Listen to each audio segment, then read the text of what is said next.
So at the beginning of the pandemic, JCCC Workforce Development and Continuing Education followed the trends that all of us were experiencing throughout the country, including mass layoffs and many companies who needed to halt operations and were not sure when they would be able to resume, which resulted in loss of profits, loss of the ability to continue or promise employment into the future.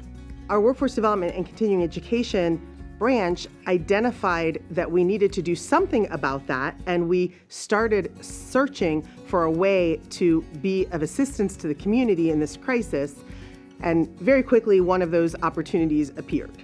The first opportunity came in the form of strike teams, which were organized by our county.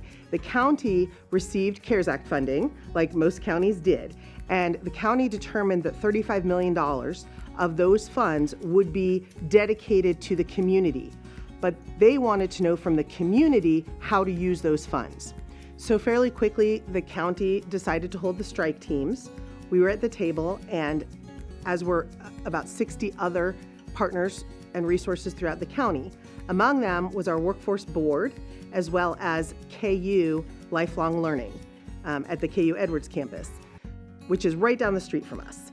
So the three of us all sat on the economic development team of the strike team, and we identified a process by which we could work together collaboratively, create a partnership, which we called JOCO Works, which stands for Johnson County Works, and together do the heavy lift that was needed to get the $5 million, which was allocated to workforce, out into the community. All three partners have the same goal, which is to serve those who are underemployed and unemployed, and to assist the businesses in our area in their recovery from the pandemic by strengthening their workforce. Once we identified the shared common vision, we started to work together closely, meeting very regularly and developing a process that all three of us could follow. The partnership is still in operation, and we are still working with KU and our workforce board. In addition, in March of 2021, the U.S. Department of Education clarified that the HERF Fund dollars, the Higher Education Emergency Relief Fund dollars, could be used for short-term, non-credit continuing education and workforce development, as well as credit education. That clarification was a game changer for JCCC and our students. The college understood the impact that those dollars could have in the workforce, and they allocated a generous portion of their HERF funds to workforce development and continuing education. At that point, we were able to take the exact same process we had created in our JOCO Works partnership and move it to be an internal process. So at this point, we were able to serve most of our students with the JCCC HERF dollars, which freed up the partnership dollars to serve other people and other businesses as well.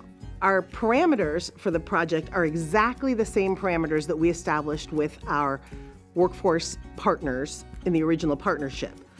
We have made available up to $10,000 to any individual who is unemployed or underemployed in our area. And we have various ways of asking them to demonstrate that. We have also made available up to $25,000 of training funds to any business that can demonstrate a negative impact from COVID. So our JCCC HERF funds have served almost 5,000 students at this point, and we've delivered close to $3 million in training since March of 2021.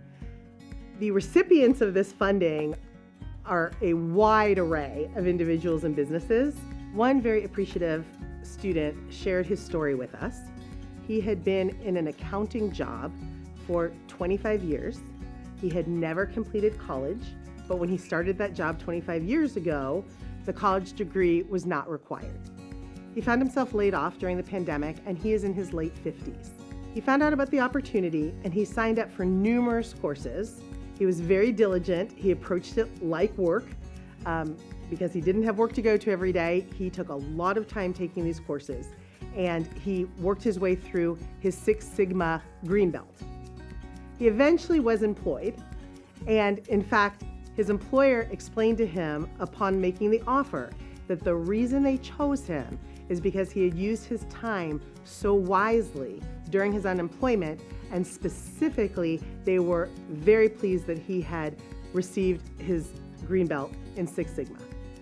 So he let us know how very valuable it was to him on a very individual basis. The business that he works for has since reached out to us because they're intrigued with the idea of having more of their employees trained using the training award dollars that are the HERF funds. Another population that has been able to take tremendous advantage of this opportunity are those who are justice involved. Johnson County Community College has a partnership with an organization called N-Circle. They are dedicated to the mission of assisting those who are in prison in preparing for work after they are released. And the partnership includes as well our detention center at our county level. So we have worked very closely with N-Circle and our county detention center to use these dollars to provide workforce training to those who are within 3 months of being released. My name is Lee Jost. I'm the Executive Director of N-Circle.